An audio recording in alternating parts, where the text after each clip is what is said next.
Unforgettable stories out of Western Jamaica from the scrapbooks of Adrian Freighter. This is the Trendsetter series of Unsung Heroes. Over the years,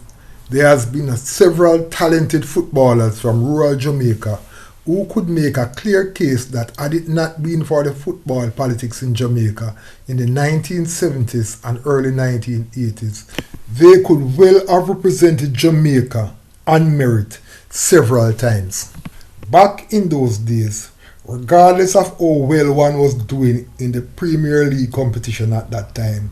if one did not pack their bags and head off to Kingston to play for top flight teams such as Santos, Boys Town, Cavalier, and Harbourview to a lesser extent, the chances of representing Jamaica was next to none. While players like Montego-based Ali McNabb, who went off to play for Boys Town, and Reno's Andrew Danjos, who went off to play for Santos, quickly distinguished themselves and got into the national team. Neville Wee Waa Brown, arguably one of the most potent strikers produced by Western Jamaica, never got any such chance because he chose not to go to Kingston, albeit he was shining week after week in the National Premier League against the very best defenders in the country. While it is true that Brown got called up for the national team on a few occasions, the sad truth is, with no football godfather in Kingston to speak for him, his chance of breaking into the team was limited. By the time the Brazilian Casagrande Ramos was given the job of coaching the national team, and he opened up the door to players from rural Jamaica, while the likes of Mark Ledford, Michael Mangobade Parkinson, and Bram King got in when Casagrande Ramos opened the doors, Brown, who was still quite good,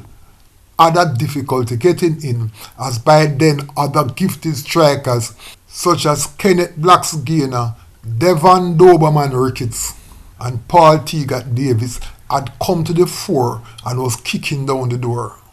While he was not as nippy as he was in the late 70s and early 80s, Brown still continued to dominate Western Jamaica's football and was instrumental in the two NPL titles that Wadadah won, one in the 80s and the other in the 1990s,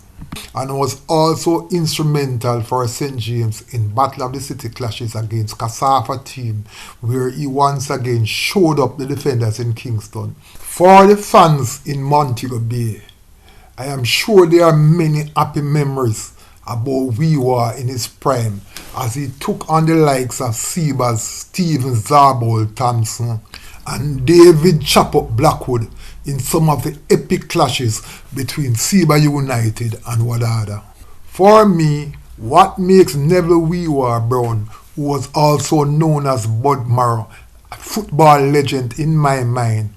was his many confrontations with Reno's most feared defender of all time, the rugged Mark Agla Wilson. While forwards all across the island, including some of Jamaica's renowned strikers, were literally running away from Agla Wilson,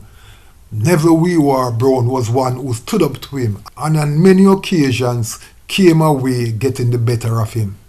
One occurrence at Frome back in the 1980s that to my mind makes Neville Wee Waa Brown's story one of those unforgettable stories in Western Jamaica's football was what Agla did after one of those brutal contests between them. Agla was not one to show a lot of respect to any forward on the football field, but while walking off the field after the game, he reached over to Bud Marrow, shook his hand and said, "Good game, big man."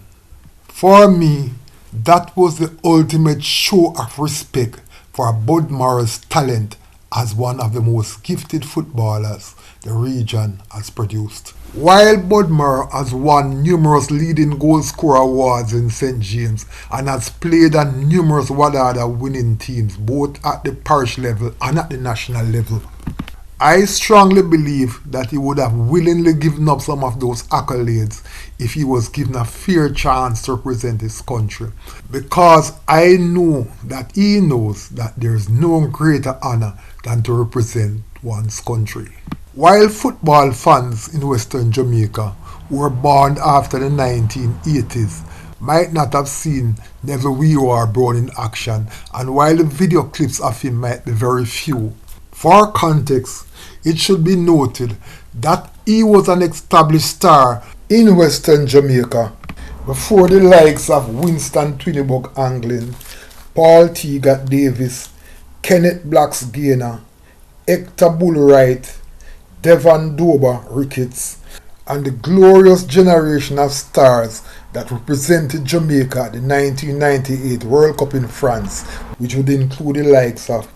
Theodore Tapper Whitmore, Doran Tatty Brown, Stephen Shorty Malcolm, Warren Bertha Barrett, and Aaron Wildboy Lawrence. In fact, I would not be surprised if some of these players saw Neville Wee Waa Brown as one of their early inspirations. Today, as I salute this wonderful footballing son of Mount Salem, there is absolutely no question that his story is one of those unforgettable stories out of Western Jamaica. Unforgettable stories out of Western Jamaica from the scrapbooks of Adrian Freighter. Before you go, please remember to subscribe